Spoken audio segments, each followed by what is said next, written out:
Guys, inilah dia panton tongkang pembawa batu bara yang sudah beberapa bulan terdampar dan tidak ditarik lagi ke laut. Sebagian dinding sebelah sananya sudah hancur. Satu ini tongkang pengangkat batu bara terdampar sudah berlangsung lama, namun hingga kini belum dievakuasi oleh pemiliknya. Ini di desa Pantai Naga Permai, kecamatan Tadu,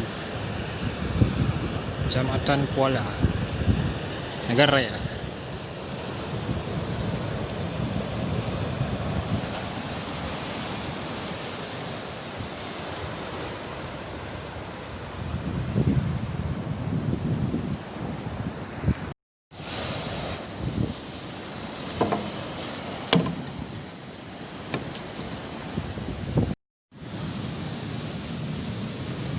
Ya, beginilah kondisinya tongkangnya. Ternyata sudah karatan tua dan hancur lebur dia.